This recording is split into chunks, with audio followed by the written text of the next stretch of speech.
guys, this lesson goes over a lick that really starts to hit upon all the things that we've talked about up to this point, and also incorporates a lot of things that we haven't quite touched upon yet. So it's a great jumping off point for you guys to see some of the techniques that are still out there. Now, this lick incorporates being able to bar two strings with one finger, which we've talked about in the sense of a chord. However, it's not the same when you're trying to do a lead or a solo part, because you actually have to kind of roll your finger to prevent muddiness. If you were trying to just kind of pick up the strings, you kind of have to roll off, or you get that, which isn't always desired. But this riff actually sounds better with a little bit of blurriness when you bar the two top strings. So it's not too hard, and it kind of shows you how you can actually bar two frets. Okay? Now, it also incorporates a tiny bit of speed and economy picking, the very basics of it. And what speed and economy picking does is it tries to pick everything with the least amount of motion possible. So I've mentioned that a few times up till now, so this is a great time to explain it. If you were to take a scale and you were to pick two strings, right? Like for instance, if you were to take the E minor scale that we've been working with, and when you go from the fifth to the fourth string, you would go down, up, down, up, down, up. However, if you were to try to do this with the least motion possible, when you went from the fifth string to the fourth string, you go down and up. That's two motions, 1, 2. If you were to try to do this with the least motion possible, you would do it all in one motion. You would go down, down. So it would go.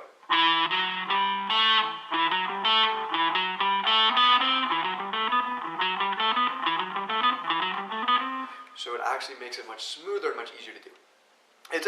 This riff doesn't use a lot of that. However, it does incorporate a down, down, up strum pattern.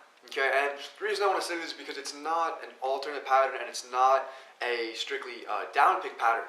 And so I just want to explain why that is, because it can make you pick much faster with this lick.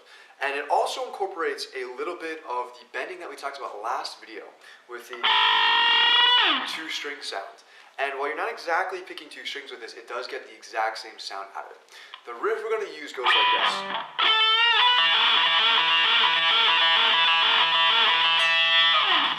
Okay, so to start, I want you to take your first finger and I want you to bar the 12th fret of the second and first strings.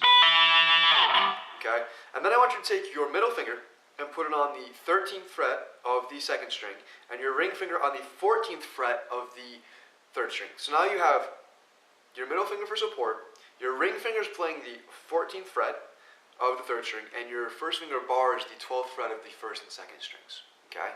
What you're going to do to start is just simply pick these three frets in a down, down, up pattern.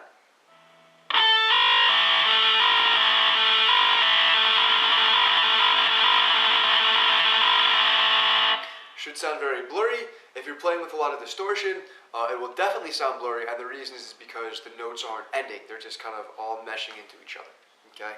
Now, once you get this strum pattern down, once you get that down, the only other part to add in this riff is to be able to bend and go into it.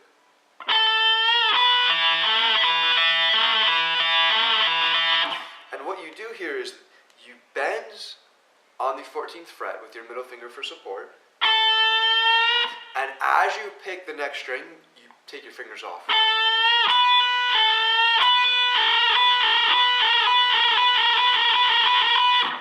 And the reason for this is if you kept your fingers on the string, it would sound incredibly blurry. You would have absolutely no idea, and it sounds horrible, but if you take your fingers off at the top of your bend, and then you play the next string, it sounds very good.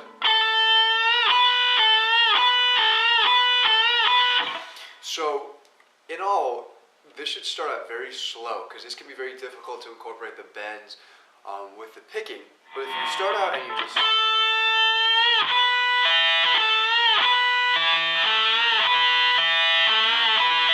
it should come fairly quickly if you've kind of followed along with the videos and you're where you should be. If you really just kind of blaze through everything up to this point, or you're just kind of coming in from somewhere else and you're watching this video, if this takes you, a very, very long time to learn, it probably means it's too advanced, and that's a great rule of thumb when trying to learn a riff. If it seems like it's taken you a very long time and you haven't made any progress on the riff, it usually means you're trying to learn something that's a bit too advanced. And you should go back and try to learn a bit more of the fundamentals, and the things required of that riff or that lick before you start to learn it. So at this point, if you were to spend 15 minutes a day for a week, 5 days, not even a full week, just 5 days, if you were to spend 15 minutes practicing this, you should be able to get this fairly smooth. You should be able to...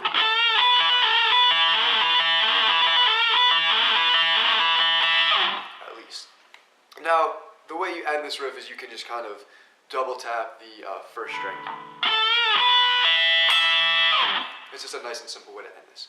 So once you practice this and once you get it, there's a lot of things that you can do to vary it up a little bit. You could...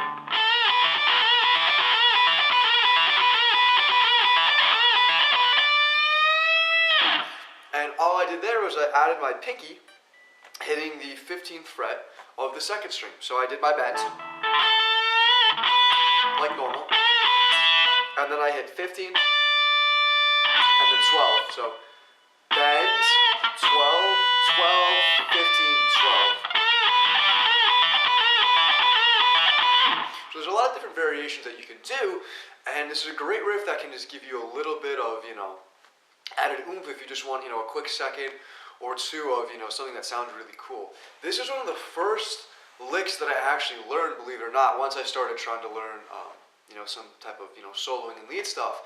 And it actually, made me think that I sounded a lot better than I really did, just because this sounded really cool and I got really good at this. I couldn't play anything else, but I could play this one riff really well, and it sounded pretty cool, so I thought, everything was going up, and then I realized how much more I had to learn besides it. But it's a great starting point if you haven't really found any really cool riffs or licks yet. This is something that's really great to learn right off the bat. So I'll see you guys in the next video. I hope you enjoyed this one.